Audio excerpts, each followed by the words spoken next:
देखिए मनीष, बीजेपी की तरफ से योगी जी ने ये बात कही थी, बटेंगे तो कटेंगे जी। अब बांटने का काम तो खुद बीजेपी कर रही है। आप देखिए कि इतने बड़े नेता को, या यूँ कहा जाए कि जो फैजाबाद सीट से जो अयोध्या अंतर्गत आती है, उसको एक तरीके से उसके सांसद को नहीं बुलाया जाना अपने आप में कह सकते हैं बहुत आपत्तिजनक बात है। और जाहिर बात है कि इसको कहीं ना कहीं एक मौके के तौर पर समाजवादी पार्टी ले रही है कि भाई एक दलित नेता को बीजेपी ने जानबूझकर नहीं बुलाया। और तमाम नमस्कार, आप देख रहे हैं नेक्स्ट 9 न्यूज और मैं हूं आपके साथ मनीष कुमार सैनी। उत्तर प्रदेश में 9 विधानसभा सीटों पर उपचुनाव की तैयारियां चल रही हैं, लेकिन देखा जाए तो दिवाली को लेकर काफी ज्यादा उत्साह लोगों के अंदर उत्तर प्रदेश में देखा गया, क्योंकि इस बार राम मंदिर के उद्घाटन के बाद पहली बार दीपावली मनाई जा रही है। और ऐसे में अयोध्या के लोगों में काफी उत्साह इस चीज को लेकर देखा गया। और दीपावली का जब यहाँ पर मौका आया तो कहीं ना कहीं लोगों के अंदर काफी जोश और उत्साह देखा गया, क्योंकि लंबे समय के बाद, लंबे अरसे के बाद कहीं ना कहीं राम मंदिर के अंदर रामलला के सामने दीपावली का महोत्सव मनाना तमाम लोगों की दिली तमन्ना रही। और वो दिली तमन्ना अब हाल ही में पूरी होती हुई नजर आई है। लेकिन देखा जाए तो उत्तर प्रदेश में जो लोकसभा चुनाव हुए उसके बाद भारतीय जनता पार्टी जिस तरह से लोकसभा चुनाव के दौरान दावे करती हुई नजर आई और राम मंदिर के नाम पर वोट मांगती हुई नजर आई, लेकिन कहीं ना कहीं भारतीय जनता पार्टी को फैजाबाद लोकसभा सीट से, जो कि अयोध्या के अंदर आती है, उसमें एक बड़ा झटका लगता हुआ नजर आया। उनके कैंडिडेट को, उनके प्रत्याशी को यहां से एक बड़ी हार मिलती है। धर्म की राजनीति में भारतीय जनता पार्टी फंस कर रह जाती है और समाजवादी पार्टी के सांसद अवधेश प्रसाद बनते हुए नजर आते हैं। और ऐसे में अवधेश प्रसाद के सांसद बनने के बाद लगातार भारतीय जनता पार्टी को समाजवादी पार्टी इस मामले को लेकर घेरती हुई नजर आई। संसद हो या बाहर हो, कहीं भी हो, लेकिन भारतीय जनता पार्टी को धर्म की राजनीति को लेकर काफी यहां पर मुश्किलों का सामना करना पड़ा। लेकिन देखा जाए तो इस बार की दीपावली के महोत्सव में, यानी कि राम मंदिर में हुए कार्यक्रम में अवधेश प्रसाद को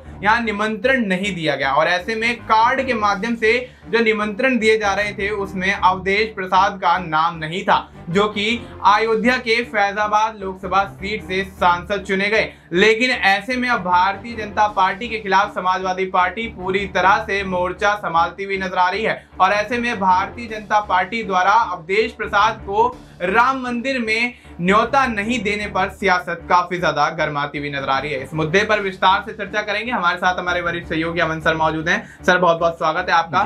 सर, किस तरह से देखते हैं, पहले लोकसभा चुनाव के दौरान भारतीय जनता पार्टी राम मंदिर के मुद्दे को लेकर चुनाव लड़ती हुई नजर आई, वोट मांगती हुई नजर आई, लेकिन अवधेश प्रसाद ने जिस तरह से जीत हासिल करी, समाजवादी पार्टी की जीत होती हुई नजर आई, तो यहाँ भारतीय जनता पार्टी को एक बड़ा झटका लगा। काफी उम्मीदें यहाँ पर लगाई भारतीय जनता पार्टी ने, लेकिन उम्मीदें खरी नहीं उतर पाई। लेकिन देखा जाए तो जिस तरह से समाजवादी पार्टी ने जीत हासिल करी, उसके बाद अवधेश प्रसाद लगातार घेरते हुए नजर आए हैं, अखिलेश यादव घेरते हुए नजर आए हैं। तो अब क्या अवधेश प्रसाद को यहाँ राम मंदिर में हुए कार्यक्रम में न्योता नहीं देना, क्या भारतीय जनता पार्टी के लिए उत्तर प्रदेश में होने वाले 9 विधानसभा सीटों पर उपचुनाव पर भारी पड़ता हुआ नजर आएगा? देखिए मनीष, बीजेपी की तरफ से योगी जी ने ये बात कही थी, बटेंगे तो कटेंगे जी। अब बांटने का काम तो खुद बीजेपी कर रही है। आप देखिए कि इतने बड़े नेता को, या यूँ कहा जाए कि जो फैजाबाद सीट से जो अयोध्या अंतर्गत आती है, उसको एक तरीके से उसके सांसद को नहीं बुलाया जाना अपने आप में कह सकते हैं बहुत आपत्तिजनक बात है। और जाहिर बात है कि इसको कहीं ना कहीं एक मौके के तौर पर समाजवादी पार्टी ले रही है कि भाई एक दलित नेता को बीजेपी ने जानबूझकर नहीं बुलाया। और तमाम तरह की बातें होती हुई नजर आ रही है, लेकिन इसका मौका खुद बीजेपी ने दिया है, जो लगातार ये बात कहती हुई नजर आती है कि वे बटोगे तो कटोगे। अब यहाँ पर अगर आपको समाज को अगर एक करना है तो इसका एग्जाम्पल बेहतर हो सकता था कि अवधेश पासी जी को आपको बुलाना चाहिए था कि भाई आप भी आइए। 25 लाख से भी ज्यादा दीप वहां पर जलाए गए, एक ऐतिहासिक मोमेंट था। तो सबको क्यों नहीं शामिल किया जाता है? क्या हर जगह पर राजनीति करना जरूरी है? और राजनीति भी उस तरह की जो कहीं ना कहीं आप ही के स्टेटमेंट पर सवाल खड़े करते हैं, आप ही की जो कही हुई बातों के ऊपर सवाल निशान लगा देते हैं कि क्या आपके कथनी में और करनी में फर्क है। अब आप देखिए अवधेश जिस तरह की बातें कर रहे हैं वो ये बताता है कि हाँ वाकई बीजेपी की कथनी और करनी में अंतर है, क्योंकि योगी जी ने ये बात कही, योगी जी खुद मौजूद, और उसमें अवधेश पासी को नहीं बुलाया जाना, अवधेश प्रसाद को नहीं बुलाया जाना कई चीजों की तरफ इशारा करता है कि क्या वो दलित समुदाय से आते हैं इसलिए उनको नहीं बुलाया गया, एक बात। दूसरी बात, क्या वो सपा से आते हैं इसलिए नहीं बुलाया गया। नंबर 3 बात, क्या उन्होंने अयोध्या सीट के ऊपर जीत दर्ज की है इसलिए कहीं ना कहीं बीजेपी ने खुन्नस में उनको नहीं बुलाया। तमाम सवाल जो है वो उठकर सामने आ रहे हैं सोशल मीडिया पर। इसको लेकर काफी हो हल्ला भी मच रहा है। खुद अवधेश प्रसाद ने भी इसको लेकर जो है कमेंट किया है और लगातार इसके ऊपर गुस्सा जाहिर किया है कि उन्हें नहीं बुलाया जाना ये बताता है कि बीजेपी किस तरह धर्म की राजनीति करती हुई नजर आती है। अयोध्या में जिस तरह से उनको हार मिली वो ये बताने के लिए काफी है कि अब अगर धर्म की राजनीति आप करोगे तो देश में ज्यादा इसको सहन नहीं किया जाएगा। जिस तरह से आपने अयोध्या सीट हारी है, जिस तरह से उत्तर प्रदेश में आपकी सीट आधी हो गई, अगर लगातार आप ऐसा ही कुछ करते हुए नजर आओगे मनीष, तो ये चीजें कहीं ना कहीं अब बीजेपी के ऊपर भारी पड़ती हुई नजर आएंगी। क्योंकि अवधेश पासी को बुलाना चाहिए था, जो सांसद है, एमपी है, भले ही वो सपा से आते हों, भले ही दूसरे दल से वो आते हों, लेकिन यहाँ पर बीजेपी की जिम्मेदारी जो खुद के ऊपर क्रेडिट लेती हुई नजर आती है कि भाई राम मंदिर हमने बनवा दिया। तो क्या ऐसे वक्त पे जो ऐतिहासिक एक मोमेंट था, पहली बार कह सकते हैं कि 500 साल के बाद ये लगातार कहा जा रहा है कि जो वहां पर दीपावली है वो मनाई गई है और रामलला के कह सकते हैं भीतर उस तरह से दिए जलाए गए हैं, तो ये अपने आप में बहुत ही बड़ा मोमेंट था। तो आखिर ऐसे में उनको अवधेश प्रसाद की याद क्यों नहीं आई? क्या बीजेपी अपने ही बयानों से कहीं ना कहीं पीछे हटती हुई नजर आती है और जो बांटने की बात वो करते हैं तो क्या वो खुद बांटने का काम नहीं कर रहे हैं? ये सवाल कहीं ना कहीं आकर खड़े हो जाते हैं। इसको लेकर अवधेश प्रसाद और तमाम जो सपा पार्टी है वो बीजेपी को घेरती हुई नजर आती है। अब देखना ही होगा कि बीजेपी की तरफ से क्या कुछ कहा जाता है, क्योंकि केशव प्रसाद मौर्य का अगर आज का आप स्टेटमेंट सुने, कल का स्टेटमेंट, तो वो कहते हुए नजर आते हैं कि भाई बटेंगे तो कटेंगे, ये बीजेपी का बयान नहीं है जी। तो आप समझिए कि जब बीजेपी के अंदर खाने में आपस में इस तरह के मतभेद हैं कि अगर सीएम योगी ने ये बात कही है तो केशव प्रसाद मौर्य जो है उसको बीजेपी का बयान मानने को राजी नहीं है। तो आप ये मानिए कि किस तरह से आपस के अंदर अगर सीट फुटबॉल वाली स्थिति बीजेपी के अंदर है तो बाकी चीजों का क्या होने वाला है? क्या बीजेपी बहुत सही डायरेक्शन में जा रही है या आने वाले दिनों में बीजेपी के अंदर कह सकते हो कोई बड़ी बगावत यहाँ पे होती हुई नजर आई? क्योंकि केशव प्रसाद मौर्य ने इससे पहले भी अपने जो सुर थे वो लगातार कड़वे किए थे योगी जी के खिलाफ और यहाँ तक कहा था कि कोई भी नेता संगठन से बड़ा नहीं हो सकता। वो दिल्ली तक पहुंचे थे, मीटिंग की थी, उसके बाद अब इस तरह का स्टेटमेंट। और दूसरी बात कि अवधेश प्रसाद को जिस तरह से इग्नोर किया गया है वो भी कहीं ना कहीं बीजेपी की ने अपने लिए खतरे की घंटी जरूर बजा ली, क्योंकि मिल्कीपुर पर आने वाले दिनों में चुनाव होगा। उस चुनाव में इस तरह का मुद्दा उठेगा क्योंकि लगभग कह सकते हैं कि जो समीकरण है फैजाबाद सीट के, वहां पर बीजेपी को मुंह की खानी पड़ी है, क्योंकि 20% के आसपास जो वहां पर दलित वोट बैंक है, ओबीसी 20-22% है, मुस्लिम भी अच्छे खासी तादाद में आते हैं। ऐसे में अगर यही समीकरण के साथ में सपा गई तो यहाँ पर बीजेपी की हार तय मानी जा सकती है, क्योंकि अवधेश प्रसाद के बेटे अजीत वहां से चुनाव लड़ते हुए नजर आएंगे। जी बिल्कुल। तो अब ऐसे में अजीत प्रसाद किस तरह से मिल्कीपुर पर अपनी जीत दर्ज करते हुए नजर आएंगे, ये एक बड़ा सवाल उत्तर प्रदेश की राजनीति में हो जाता है। और ऐसे में भारतीय जनता पार्टी ने जिस तरह से राम मंदिर के जो दिवाली के मौके पर यहाँ पर अवधेश प्रसाद को नहीं बुलाया, निमंत्रण नहीं दिया, कहीं ना कहीं उपचुनाव में उनको भारी पड़ता हुआ यहाँ पर नजर आ सकता है। क्योंकि देखा जाए तो धर्म की राजनीति में भारतीय जनता पार्टी लगातार फंसती हुई नजर आ रही है, लेकिन धर्म की राजनीति करना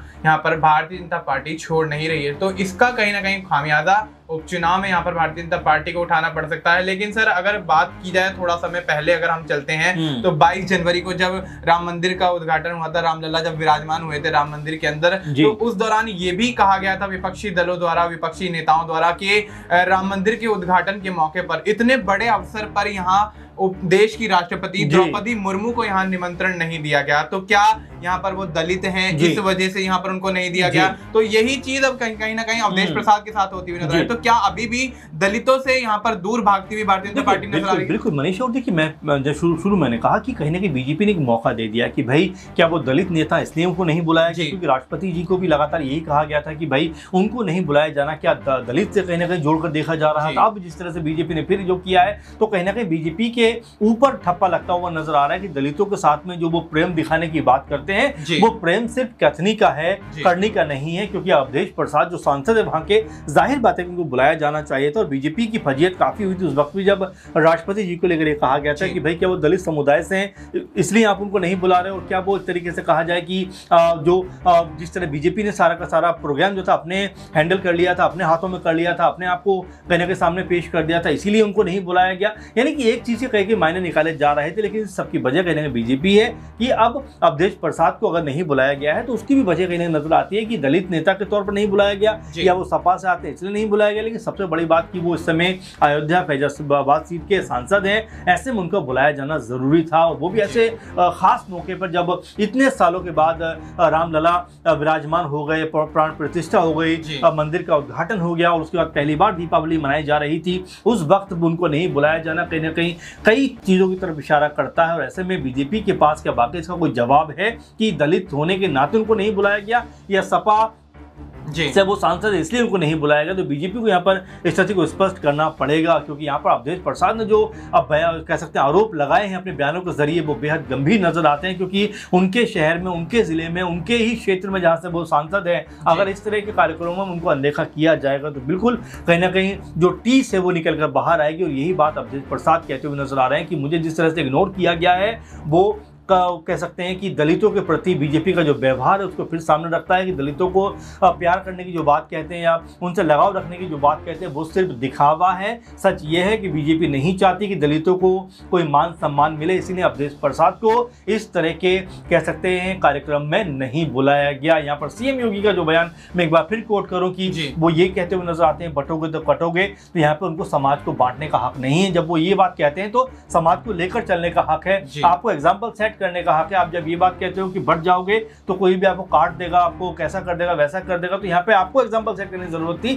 क्योंकि आखिर अवधेश प्रसाद भी दलित हिंदू हैं, तो आखिर उनको क्यों नहीं बुलाया गया, ये अपने आप में बड़ा प्रश्न बन जाता है। और जाहिर बात है कि आने वाले दिनों में समाजवादी पार्टी जब मिल्कीपुर पर चुनाव होगा उस समय जरूर इस मुद्दे को लेकर बढ़ेगी। क्योंकि देखो जिस तरह से सपा कहेगी, जिस तरह से देखिए आपके सांसद को नहीं बुलाया गया, इसका मतलब ये है कि बीजेपी अभी भी धर्म की राजनीति करती है। दलितों के साथ में उसका रिलेशन जो है वो सिर्फ दिखावे का है, इसीलिए उन्होंने संविधान बदलने की बातें कही थी। तो तमाम चीजें हैं जो कहीं ना कहीं बीजेपी के खिलाफ जा रही है। ऐसे में बीजेपी क्या कुछ कहती नजर आएगी, मनीष, ये देखना होगा। और दूसरी बात कि अवधेश प्रसाद ने जिस तरह की गंभीर आरोप बीजेपी के ऊपर लगा दिए हैं, आने वाले चुनाव में क्या सपा को इसका भी फायदा मिलता हुआ नजर आएगा, ये भी अपने आप में देखने वाली बात होती है। क्योंकि हर एक चीज कहने की राजनीति से प्रेरित है, राजनीति का हिस्सा है, बुलाया जाना भी और नहीं बुलाया जाना भी। अब इसको किस तरह से पार्टियां अपने हित में लेकर आएंगी ये देखना होगा। लेकिन फिलहाल अवधेश ने जो बयान दिया है, जो बात कही है, वो अपने आप में ये बताती है कि बीजेपी ने जिस तरह से दलित नेता के साथ में किया है वो वाकई निंदनीय है, ऐसा नहीं होना चाहिए। जी बिल्कुल। तो ऐसे में कहीं ना कहीं अवधेश प्रसाद को नहीं बुलाने पर भी भारतीय जनता पार्टी उपचुनाव में समाजवादी पार्टी के सामने घिरती हुई नजर आ सकती है। और ऐसे में अब देखना दिलचस्प होगा कि किस तरह से इस मामले को लेकर उत्तर प्रदेश की सियासत का माहौल गर्माता हुआ नजर आता है। क्योंकि लगातार अखिलेश यादव और यहाँ बात की जाए समाजवादी पार्टी के तमाम बड़े चेहरों की, तो वो भारतीय जनता पार्टी को घेरते हुए नजर आ रहे हैं। लेकिन अब देखा जाए तो उपचुनाव के लिए एक बेहतरीन मुद्दा यहाँ पर कहीं ना कहीं भारतीय जनता पार्टी के खिलाफ जाता हुआ नजर आ रहा है। और ऐसे में अवधेश प्रसाद का इस तरह से अपमान क्या समाजवादी पार्टी के हित में जाता हुआ नजर आएगा, और उपचुनाव में 9 विधानसभा सीटों पर इस मामले को लेकर किस तरह से समीकरण बनेंगे, ये देखना दिलचस्प होगा। फिलहाल आपको इस मुद्दे पर क्या कुछ लगता है, आप अपनी राय हमें कमेंट करके बता सकते हैं। बाकी देश और दुनिया से जुड़ी तमाम जानकारी के लिए आप देखते रहिए नेक्स्ट 9 न्यूज।